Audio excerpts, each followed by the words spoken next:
Time now for sports on 104.7 The Cave. Here's Ned Reynolds. Mike, the intern, Ned Reynolds, back in the studio on a Wednesday morning, chopping away at the week. So who won last night? Did the Bears get the dub in Oklahoma? They did not. Oklahoma won it by a score of 89-72. That ends the Bears' season. It's been an interesting season, and we'll be talking more about that a little bit later on. 89-72 Sooners. Unfortunate, yes. We will talk about that next hour, and sometimes those bookies are right in their predictions. So, Chiefs made a move this week. It's not technically official, but it is official. Justin Reed is coming in from the Texans. It's interesting because Tyrann was with the Texans. He actually played under the Honey Badger his rookie season, so he got to be mentored by him. And I feel we'll know when the season starts if this was a good move or not. But on paper, we could be getting a younger, cheaper Honey Badger. I don't think there's any question about the fact this kid's pretty good, Justin Reed. Keep in mind that mentoring was only 1 year. That's all Honey Badger was with the Houston Texans. 1 year can make a big difference. You learn a lot in 1 year? Oh, hell yeah. I learned a lot in 1 year working with you. Hell yeah, I sure did. as hell didn't when I was in school. Well, thank you very much. No. In school, that was. In the case of Justin Reed, he's a Stanford kid. He's very bright and very talented. He was the number 3 draft choice of the Texans back in 2018. He has 4 years of experience now in the NFL, and he has proven himself. Now a free agent, of course, and you're right, he can't sign yet, but he can sign on Friday. That's when the official, business opens today in the NFL. But this is the legal tampering time, and the Chiefs are legally tampered. So they do have this kid coming in. They'll have some others too, but the official signing day will be Friday, and then the Chiefs will have this kid. And I think you're right. It probably signals the end of Tyrann Mathieu in the It's unfortunate, but they need to. He's a free agent. Yeah. He can do what he wants. Yeah, and I think that was more of it would be a slap in the face if they came back with him and was like, hey, take the lower money. That, you got to let the guy try to get what he's due. And if he wants to make money for himself and his family, it's a game, it's a business, it's a sport both ways, player versus team. So he needs to do what he's got to do, and he is definitely appreciated. Wouldn't only be a slap in the face, it'd be a slap in the pocketbook because it would indicate that he's not getting what he wants. Yeah. I don't think that'll happen. No, I think in the free market, someone's going to pick him up pretty soon. So we'll see. He knows it. It's unfortunate, but I have a feeling that after everything's said and done in a couple of years, number 32 might be coming back to the 54th parallel to retire as a Chief for a day. I have a feeling. Good. Yeah, definitely. I don't know why he wouldn't. So the season hasn't even started yet for the St. Louis Cardinals, and got a little bit of an injury problem, do we? This absolutely, number 1 does not surprise me, but number 2 does disappoint me. It's Alex Reyes. And the Cardinals were thinking about, and I don't think they were going to do it, but they were at least contemplating putting Alex Reyes in the starting rotation this year. That's what he wanted. Already he's having problems, shoulder problems. And Mike, we talked about this many times in the past. These guys, these young kids who come up and throw so blasted hard, and we saw Reyes down here with the Springfield Cardinals. He throws hard. You have to do things incrementally, and you have to build the strength. And he's had Tommy John, he's had other shoulder problems in the past, and he's a kid. He's only in his early 20s, mid-20s now. You just don't have that. Anyway, he's having shoulder soreness. He had it examined yesterday at the hospital. The Cardinals threw up a bit of a red flag when they saw there was some internal damage, apparently. So we'll see what happens. We'll see what the final diagnosis is, but oh boy, you hate to see that to a kid who had such great potential. Not ruling him out, but we'll see what happens. Cardinals play their first exhibition game on Friday, play the Houston Astros. Oh, my God, it's back, baby. It is back.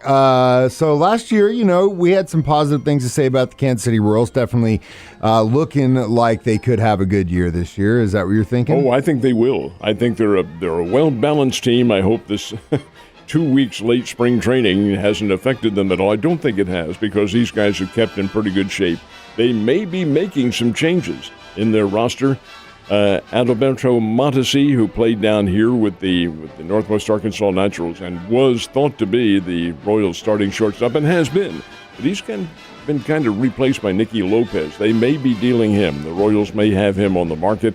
And Kansas City, right now, working out. They've been fine. They played the Texas Rangers on Friday in the exhibition opener and then get set to open up at home against the Cleveland Guardians. You know, it's crazy that baseball comes back this week. The weather's been absolutely gorgeous, but then you look on Friday when everyone's supposed to play their first exhibition games. Luckily, they're down south. Up here, rain and 49.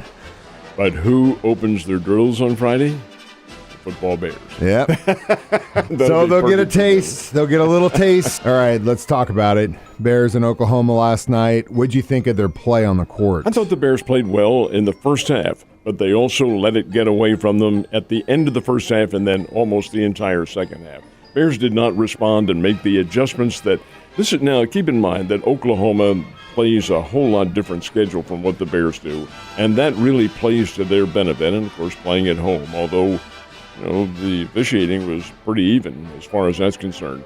Here was the key. The Bears were with this team point for point and had the lead in the first half quite a bit.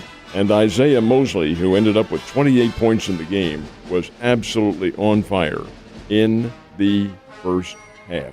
Of the 28 points, he had 22 of them in the first half. Man. So here you have Porter Mosier, who coached against the Bears for the last 3 years at Loyola. He knows exactly what they're going to do. In the second half, he changed his defense. He pushed Mosley out a little bit, out of his comfort range, and he only had 6 in the second half. And that's where the game got away from the Bears. They were outscored 42-31 in the second half, and Oklahoma won the game. Oklahoma's a good team. They're not a great team, but they are good. If the Bears were to play a steady diet of Oklahomas, Missouri State would win their share of them. But there's the difference. Oklahoma's playing KU, Baylor, Texas Tech, Texas Christian, Iowa State. Hey, these are solid basketball teams, and that's not to demean the Missouri Valley Conference at all, not in the least. But the level, the depth, the players coming in off the bench, altogether different situation, and that's where Oklahoma won it. Okay, that's fine. Oklahoma's going to be playing St. Bonaventure in their next game. That is a surprise. Why is that a surprise? They played Colorado out in Boulder last night, and everybody, including this old man, thought Colorado would win that game. St. Bonaventure's flying under the radar. They're a very good basketball team. They're from upstate New York, and they can they can play. They're a name team. Being an Easterner, we knew all about them, of course, and they were always a big-time team back many, many years ago. They're pretty fair. They can play the game, and they'll play Oklahoma next. It's going to be interesting. NIT, you may have a sleeper on your hands. Well, it's unfortunate for the Bears. Their season is over, but they gave us a good one, and that's all we can ever ask for. Speaking of the Bears baseball team, those guys are playing. Are they in town today or are they away? No, they're in town. A 3 o'clock game. Beautiful day for baseball. Absolutely. And they're playing KU. This is a team the Bears have already played once up in Lawrence, and they pounded the Jayhawks up there 12-3. So, with the Bears unloading their bats and a warm day and the wind probably blowing out to left field, watch out. The Bears could have another big game. They're coming off a 2-game sweep over Arkansas State and now play the Jayhawks in the Big 12. See what happens. Should be a great game, and if you see somebody out there trying to catch all those home run balls, it's just Ned. Don't try and fight him because he's just going to whip your butt and get that ball anyway. Any early surprises in the tournament basketball last night? Well, you look at the scores, and we mentioned that game, St. Bonaventure and Colorado in the NIT. In the first 4, that's the NCAA. NCAA tournament opened last night with the first 4, and what they do, and these are, in a sense, they're play-in games, although the tournament committee and the NCAA says, no, they're not. These are regular games. Well, they are, but they're kind of play-in. Yeah. The Texas A&M Corpus Christi. This is an adjunct of Texas A&M and College Station. Texas A&M Corpus Christi played Texas Southern. Texas Southern is the SWAC conference champion, and they won 76-67 over Texas A&M Corpus Christi. These games are in Dayton, Ohio. That's where they play the first 4 every year.